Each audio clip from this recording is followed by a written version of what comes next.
Welcome back to another episode on the channel, guys. Yes, you know it's your boy Ace back at it again with the next video.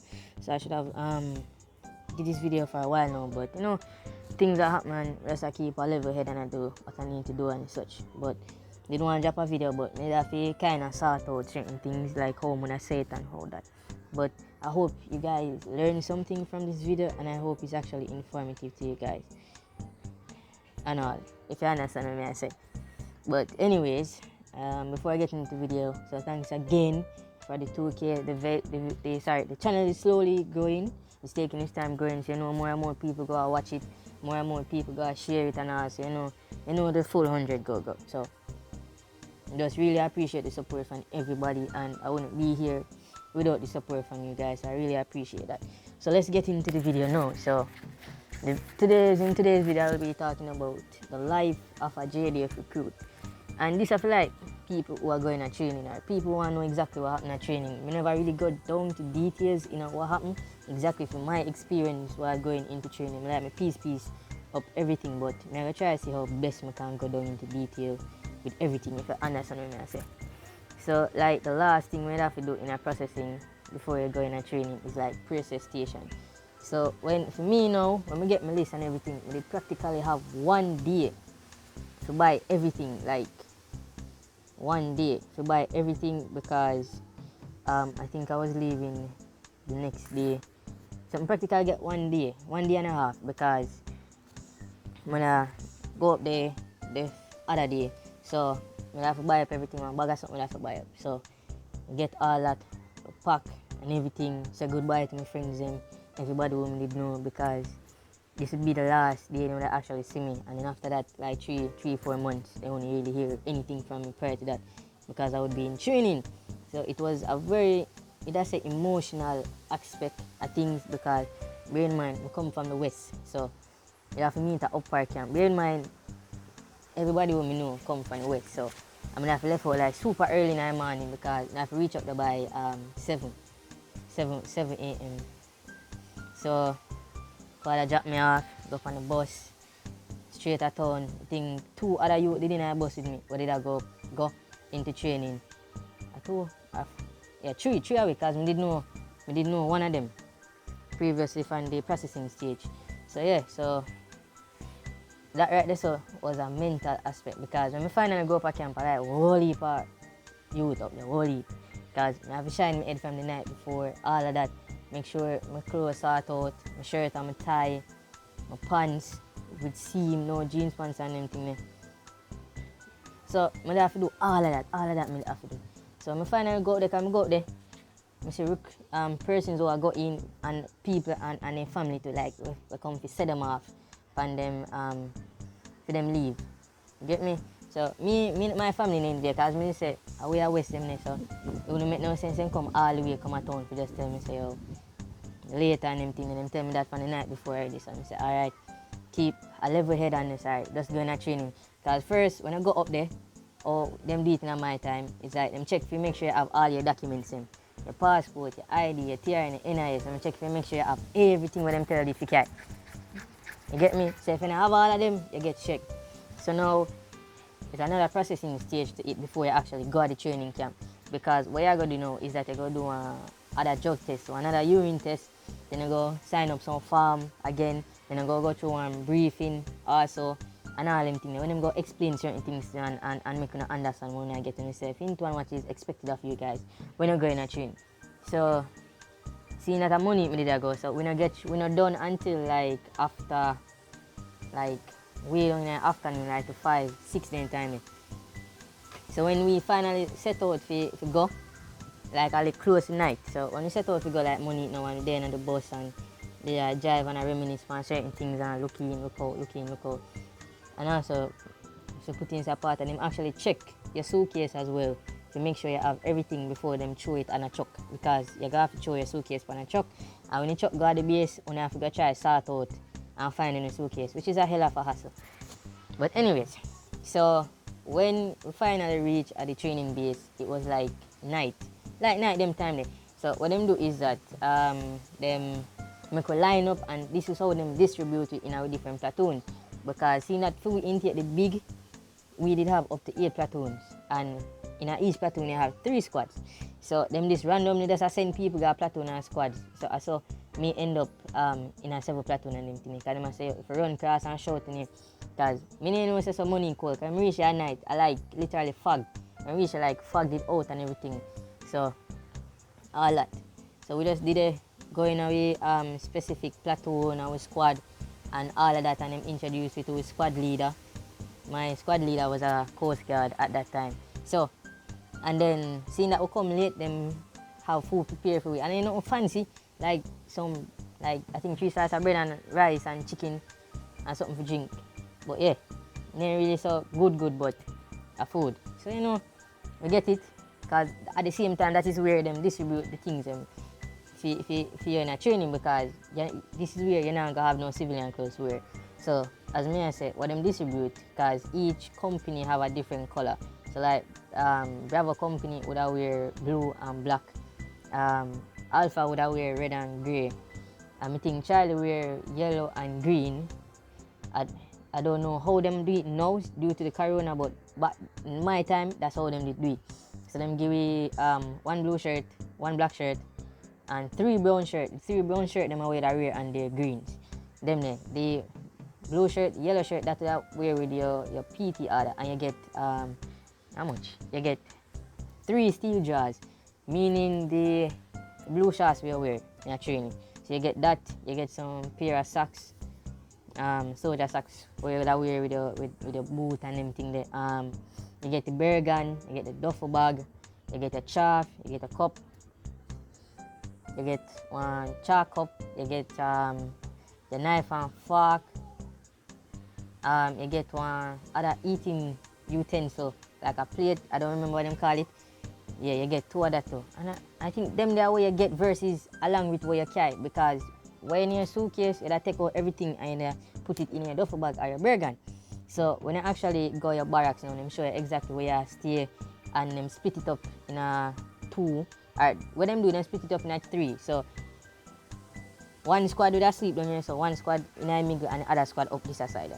And all I bed them a bunk bed. So practically upon the first night, training that would just come. So them practically just make we introduce yourself and get to know one another and them thing there. And the squad corporal them introduce themselves as well. So that was just like how training started. So we get to know them, tell you what is what, and understand and make we know say this is training, this is no Girl Scout thing.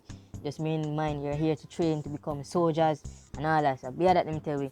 And then they make we unpack we suitcase, load up we bag them, put we civilian clothes in our suitcase, and then them store it for we and all. So at them time that you're not supposed to have no civilian wear, none at all. Oh yeah, I almost forget them gear. I think 2 towels and 2 white sheets.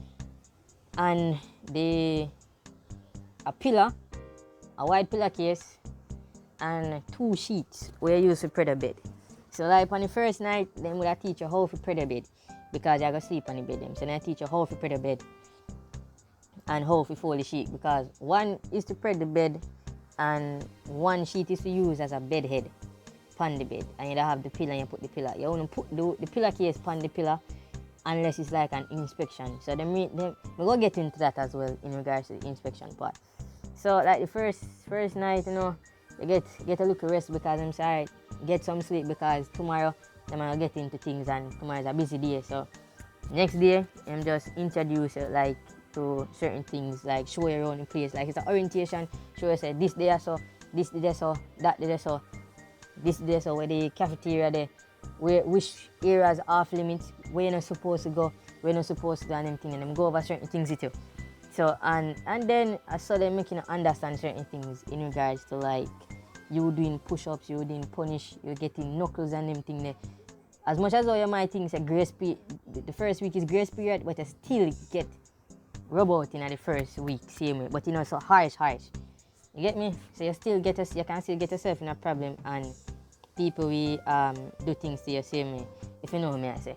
So leading up to that now, everything like run smooth, you know what not to do. And then during that transpression the other week, you get your greens, you get your boot, and all of that. And then leading up, because you have to get all of that before bomb night, because bomb night is like if you start training officially, because you have to go get your greens and your S-pad Like espa that be like the thing where you can put a badge on and them things. And you get that and them tell you sleep night and bomb night kick off and shot a fire and man I run through this and man I run through that. I'm not gonna really sing on that because I talk about bomb night already as it is, and them tell you if I want to stay because this kick off training. So no, this is when training actually really starts and them things. As some man take time and miss their yard and start, I wish they all them name come. Because I tell you, it's a very strict schedule for we. The only time I actually get little time to say I can rest or get little breather is probably on Saturday and Sunday, but it's not guaranteed. Because one man can figure up a whole entire weekend. So it's not guaranteed. You know, some corporal will easy back and squad corporal does easy back and make you do certain things if you know do certain things if you get certain problem. I saw my squad corporal them did still because them did more easy back because them fit because I pay a big man. I like 1 and 2 you did actually under the age of 18. Did actually like 18 or under the age of 20 me say. Them treat like a big man. Them say them don't want to treat like a pitney because we most can follow instruction and we most can do the right thing. Because most of the time when I'm in a training and certain things happen, just because certain man now follow certain instructions and most man now do the right thing. So yeah, it's a very strict schedule. You get up early in the morning and have PT. After PT, if practically you collect your weapon. When you collect your weapon, you get ready. You put on your greens. When you put on your greens, you go eat. You go eat your breakfast. After you eat your breakfast, who you go do drilling and who you go do theory, them go. So and everybody go. So you have 4 platoon that just go do marching, and then the next 4 would do theory. And then after lunch, when lunchtime come, and when lunchtime come, no wait, I lie. You would do it to a specific amount until PT time, because PT time I like before lunch. So you do that, and then after lunch, then you interchange. You get me? Say interchange, and then who did I do marching at the theory, and who did I do theory would I do marching. And then you have even PT, and then you would do something, eat supper. So you have PT 3 times a day. 3 times a day. Like Monday to Friday. You don't do PT on Saturday and Sunday because Saturday and Sunday I like what I use to wash your clothes and get prepared for the next day. And during that time, this is when them teach you how to iron a uniform. This is where the spray starch them come in handy, and the polish and the cotton we have to use and a rub and a shine board. Because bear in mind, you have to muster every morning.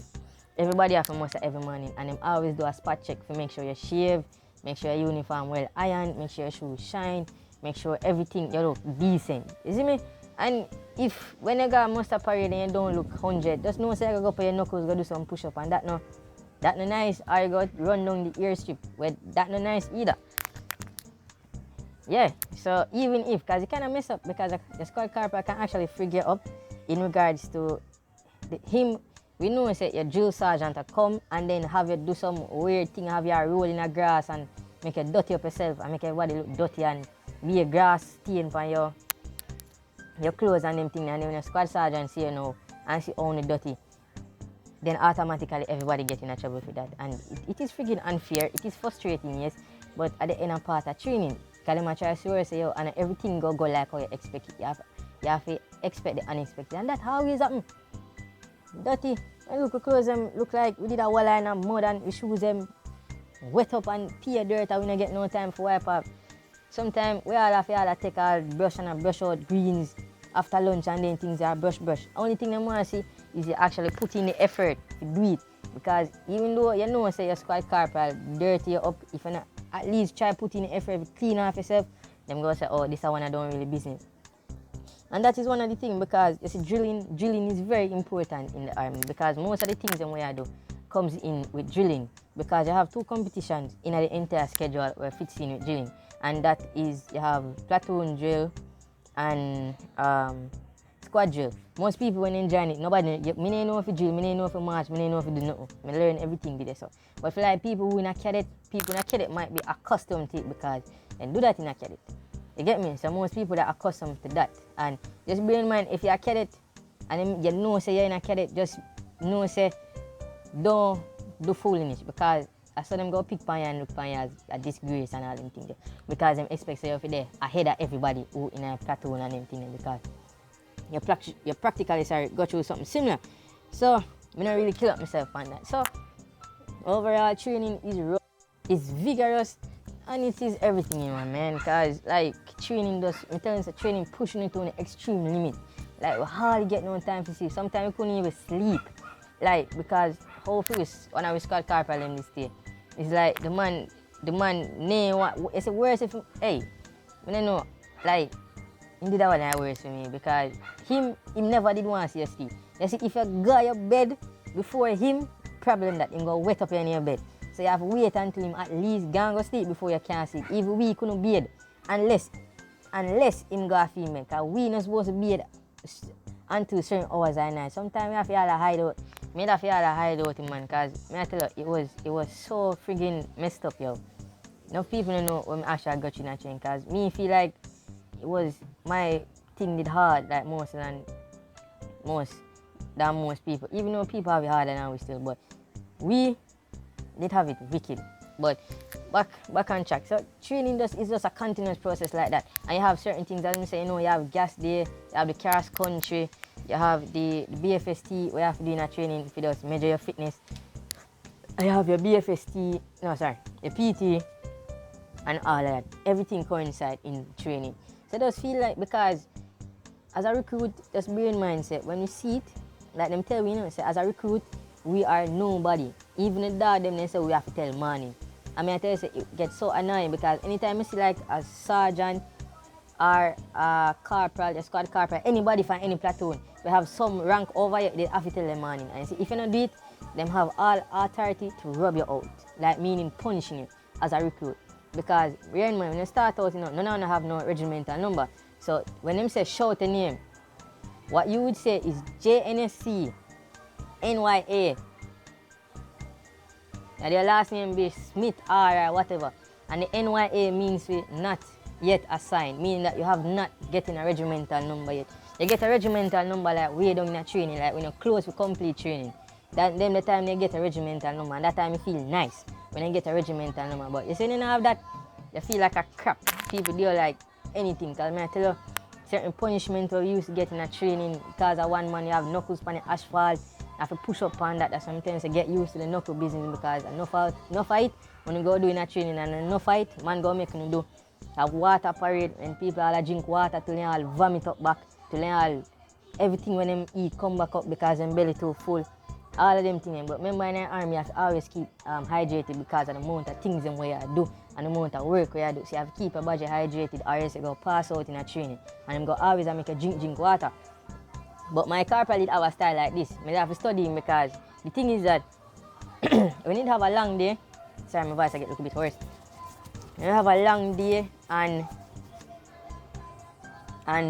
him want to drink water. Normally we would drink water already, but him insists we drink more water. And sometimes if you drink this bag of water and you have 2 cups of that, 2 cups of water to drink, and that's it, not even 2 cups. Sometimes on the water bucket, because them give one water bucket too. You have to drink 2 of that full. A water, sometimes I have 3. And if you already drink water already, kind of hard for you, because so you go end up vomit up and things. You get me? So all of that go happen. All of that. There's so many things happening in a training. I can't really say everything, but I can pick up on some points where in regards to like when inspection did come up. Because you have to spread a white sheet on bed. It thing have to measure 12 inches in size, in width, if you say, in width. 12 inches, and then the sheet them have to be 12 inches apart on top of that too. So that's not easy, because you have to go iron out the sheet, because it's not like you can fold the sheet and put no crinkle up sheet on no bed. And you know the worst thing, this is white sheet. Sheet we can dirty easy. If you're not careful, you dirty sheet. You get me? So all of that, I tell you. So like in regards to white sheet, show them would have spaces and training where they would actually tell say only if we happen, because we all end up sleep on the floor, because when them say inspection standard in a free platoon and white sheet supposed to go up on bed, we have to put on the white sheet on the bed, and then we couldn't sleep on the bed, and me didn't want a chance to sleep on the bed, like, because we don't want dirty sheet. You get me? So get so common, so we get so accustomed to it that we just normally just asleep on the ground overall when we hear say inspection standard. We just get so comfortable asleep on the ground because we just can't bother, because we know how we start corporate and can't bother when night time come on to sleep, we out the door and get wet up. Couldn't manage that. because that's how the man operate, and nobody else never really stay. So yes, them cuss you, say you because of we, them have to steer with be a man and then could have there road a chop one and two gal and them thing, then you got them yard and all them thing. Yes, them do cuss when them ready. But that some of the experience that changed my life. So you just know, as a recruit, there is no end to you. You just work. Anything them tell yourself to do, you just have to do it. You don't object to it. You just have to just do it. You don't have no set in a nothing as a recruit. And also, I touch upon this as well. You get paid in a training. Also, I don't really know what heap of money because you're not really have the time to spend it. The time when I get to spend it is like later down in a training when you get like the opportunity to go shop and buy food. That is when I actually get to spend money. So you get paid every month. I will not tell you guys exactly how much it is, but then you get paid every month, and a person called the pay master come and give you the money. So what you do is that you collect the money and sign for it and make sure you get the money. Exactly. So there is so much things that go on that happens in training. I probably would have to piece them up to be exact into stories, like make a story series about my experience in a training or what happened to me in a training, because everything can hold on one video, because this video is already like almost half an hour and I'm gonna look for like cut it here, but I'm gonna try make the stories them into like a series where people can see certain point of views or see certain what happened. But I have many stories that happened to me in a training and I think people need to know them and I'm willing to share them. But right now, I just hope you guys learned something from this video. I do appreciate the time you guys took to listen to the video as well. So don't forget to like, share, subscribe, and share the video with someone that you might think it will be informative too. You know, it's your boy Ace, unknown Ace, out!